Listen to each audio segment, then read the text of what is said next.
В реабилитационном центре для детей и подростков с ограниченными возможностями имени Тарамова Малика Аюбова вместе с сыном не в первый раз. Периодически женщина приводит мальчика сюда на лечение. И таких детей здесь сотни. На период курса реабилитации больных детей может сопровождать и один из родителей. Для этого в центре созданы все необходимые условия.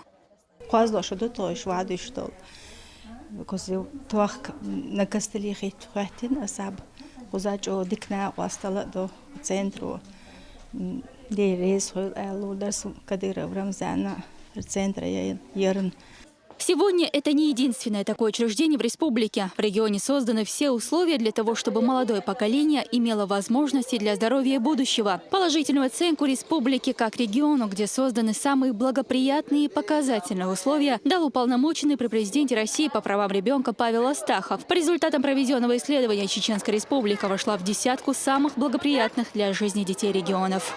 У нас функционирует 14 учреждений. 3 у нас для детей-инвалидов, 5 помощи семье и детям и 6 учреждений, реабилитационные центры для несовершеннолетних. Для детей созданы все условия. Конечно, вот это все он ездил, проверял и воочию сам убедился.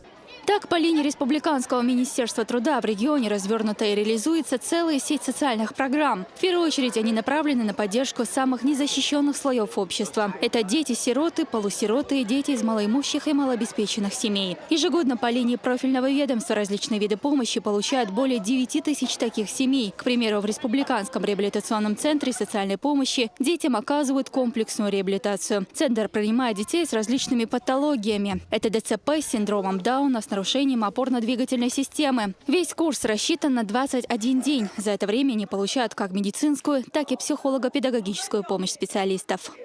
С детьми работают врачи, которые проводят такие процедуры, как механотерапия, иглотерапия, гидротерапия, ипотерапия. Инструкторы проводят.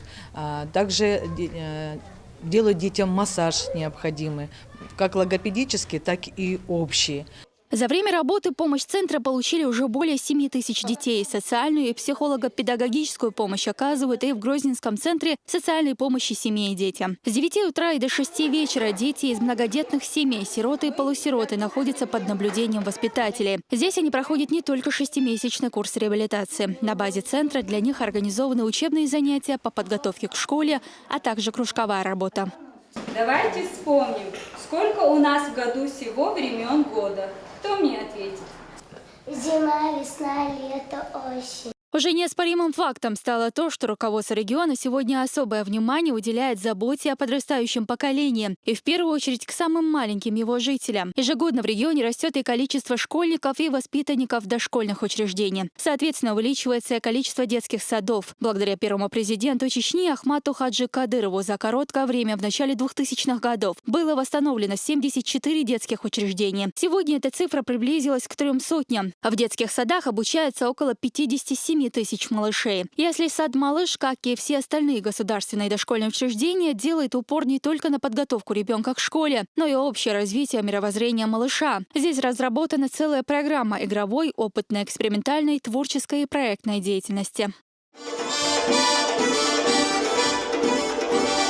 Впрочем, сегодня подрастающее поколение, благодаря грамотной и умелой политике главы республики, может принимать участие в общественной, социальной и культурной жизни республики, демонстрировать не только свои знания, но и умения. Яркий тому пример – государственный детский ансамбль песни и танца «Даймуах». Здесь как самые маленькие солисты в возрасте от 3 лет и старше. Молодой коллектив республики широко известен своим творчеством далеко за рубежом. В числе значимых достижений – участие и победы в крупных международных конкурсах и фестивалях. Школа больше в основном заниматься школой, дальше ялдалыз, вардалыз, саатети, балба бишбу. Кайрар этто хиларар дохкумду, патша Рамзан Ахматович бандолшар условия. Грациозный девичий танец – одна из юных солисток ансамбля Ясмина Дикаева. Девочка в коллективе уже несколько лет. Говорит, возможно, именно танцы станут для нее делом жизни, ведь она с нетерпением ждет каждого занятия. Фестиваль, шидук, концерт, шидук, жварт, поездка, шидук, кузач, ох, хазаду, моссу таничу, ах, моссу таничу, эхихтё. Не это ли примеры заботы и внимания молодому поколению? Яркое свидетельство тому, что решение нужд детей руководство республики ставит во главу угла. Первоочередная задача, стоящая перед регионом на пути процветания республики и счастливого будущего народа. Элина Халидова, Магомед Сулейманов и Ислам Цамаев. Новости 7.